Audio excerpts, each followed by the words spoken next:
Throughout the 8 seasons of Dexter, Sergeant James Doakes, Miami Metro's most intimidating detective, killed 5 people throughout the series, whether directly or indirectly, and attempted to kill many more. From chasing down a former Haitian war criminal to being forced to help Dexter kill drug smugglers, Sergeant Doakes had his own dark passenger. In this video, we're going to cover every single person James Doakes killed, attempted to kill, or was responsible for indirectly. The first death James Doakes was responsible for came in Season 1, Episode 4. During an elaborate police sting, Doakes was used as bait, leading to a confrontation that inadvertently resulted in the death of one of drug lord Carlos Guerrero's henchmen. Following the murder of undercover officer Ricky Simmons and his wife Kara, Miami Metro Police targeted Carlos Guerrero, the ruthless drug kingpin responsible for ordering their deaths. Sergeant Doakes had been personally invested in the case due to his secret relationship with Kara Simmons, making him a natural target for Guerrero's retribution and an ideal candidate for a dangerous sting operation. Detective McNamara, Kara's brother, orchestrated an assault on one of Guerrero's lieutenants while disguised in a clown mask.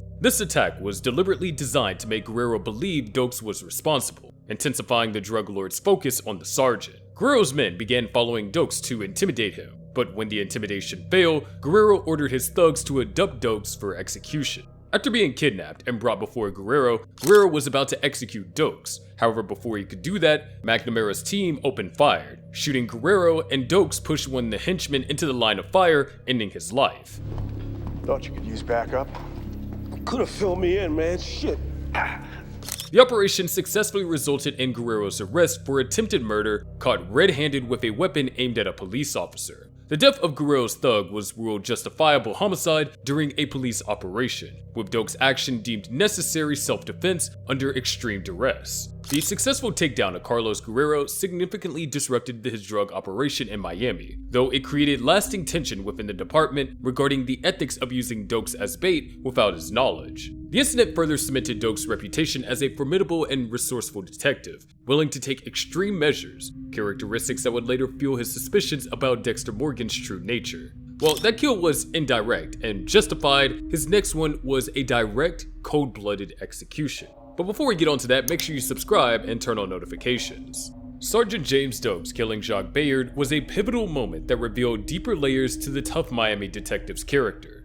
Doakes, known for his intense demeanor and no-nonsense approach to police work, had a secretive past involving Black Ops missions in Haiti that suddenly collided with his present life in Miami. The incident began innocently enough, with Doakes and Angel Batista driving over a small bridge when Doakes spotted a man carrying groceries. What should have been an ordinary moment transformed instantly when Doakes recognized the man as Jacques Bayard, a former Haitian death squad officer whose real name was Rene Thibault. Upon seeing Doakes, Bayard dropped his groceries and fled in panic, with Doakes immediately giving chase. The pursuit ended violently beneath the bridge. Angel, following behind, heard 2 gunshots ring out in quick succession. When he arrived at the scene, he found Bayard lying dead on the sand, a revolver near his outstretched hand. Doakes claimed self-defense, insisting that Bayard had fired first, forcing him to return fire. But the investigation quickly uncovered inconsistencies. No, not from there. Yeah, from fucking right there.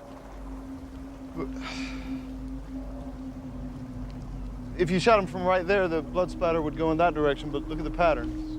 You questioning me? Because I got a lot of questions for you. Whoa, the man's just... Dexter's blood spatter analysis contradicted Doakes' version of events, and Angel reluctantly admitted to investigators that he heard Doakes' 9mm discharge before Bayard's 38. Despite this damning evidence, the case mysteriously disappeared after a call from Washington citing sensitive foreign relation issues. The aftermath fractured relationships within Miami Metro, with Angel being labeled a snitch by fellow officers. Meanwhile, Doakes walked away clean, protected by shadowy government connections that valued his past service over present justice, leaving behind questions about what really happened under that bridge. And this is what really makes Doakes a great character. He was morally gray.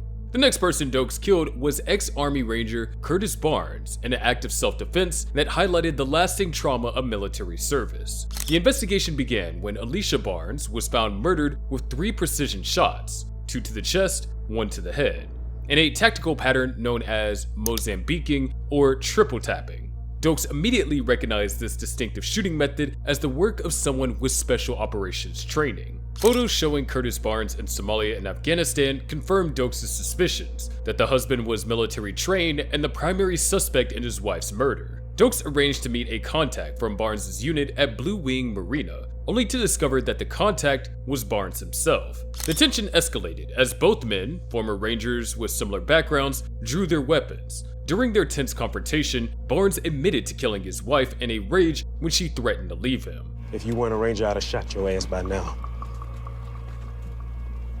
You killed your wife, man. He explained that he couldn't handle civilian life after his military service and the emotional scars it left. Doakes revealed his own struggles, confessing that he had left his wife because he feared that he might kill her. When Barnes raised his weapons in what appeared to be suicide by cop, Doakes had no choice but to fire, killing his fellow veteran instantly. The single lethal shot demonstrated the same precision that had characterized Barnes' killing of his wife, a tragic symmetry between two men trained by the same system. The killing was quickly ruled self-defense, with the department acknowledging Doakes had no alternative. The case left Doakes visibly shaken, forcing him to confront the uncomfortable similarities between himself and Barnes, both warriors struggling to contain their violent conditioning in civilian life. The Barnes case had lasting effects on Doakes, deepening his obsession with identifying predators hiding in plain sight and intensifying his suspicions about Dexter Morgan. It also served as a grim reminder of how military training, designed to create efficient killers, could leave psychological wounds that continue to claim victims long after the soldiers return home. On a further serious note, I personally feel that the impact that war has on soldiers mentally isn't talked about enough in general. The next incident doesn't involve a kill, but it does involve an attempted one on Dexter Morgan. Sergeant Doakes' attempt to kill Dexter in the Everglades was the climax of his relentless pursuit of the Bay Harbor Butcher. After months of surveillance and suspicion, Doakes finally obtained concrete evidence when he discovered Dexter's blood slide collection hidden in his air conditioning unit. Believing he had proof that Dexter was the Bay Harbor Butcher, Doakes traveled to Haiti to have the slides analyzed. But ironically, this absence allowed Dexter to frame him when the FBI found the slides in Doakes' car. With the tables turned and himself now the prime suspect, Doakes placed a GPS tracker on Dexter's boat, following him to a remote cabin in the Everglades where he caught Dexter red-handed disposing of Santos Jimenez's dismembered body. That's right, motherfucker. It's over. How'd you find me? GPS tap on your boat. Jesus Christ, Morgan.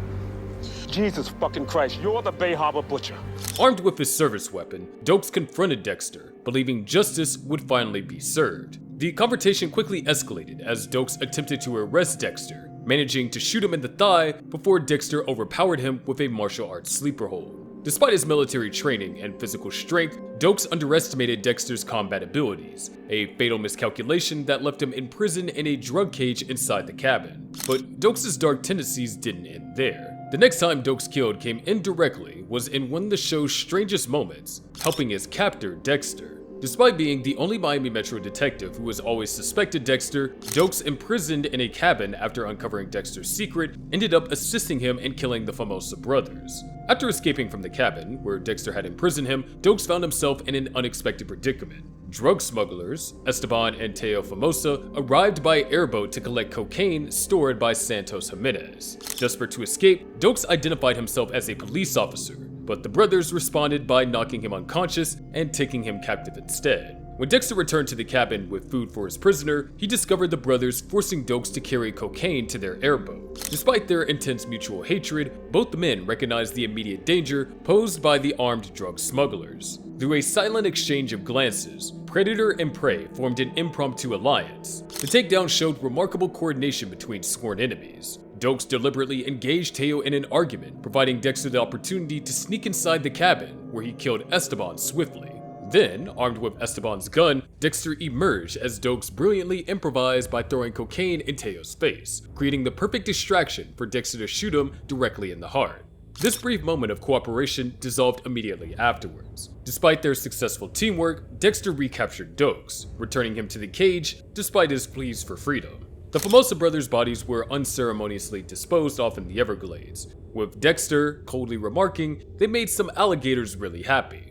The incident marked Dexter's first significant deviation from his code by killing potential non-murderers, while demonstrating that even the most bitter enemies could find common ground when survival demanded it. However, their fundamental conflict remained unchanged. Doakes was merely a temporary ally in the face of a greater immediate threat. In the long term, Doakes was killed by Lila, and that was the end of Doakes. If you enjoyed this video, then make sure you subscribe, and I'll see you in the next video about the saddest deaths in Dexter.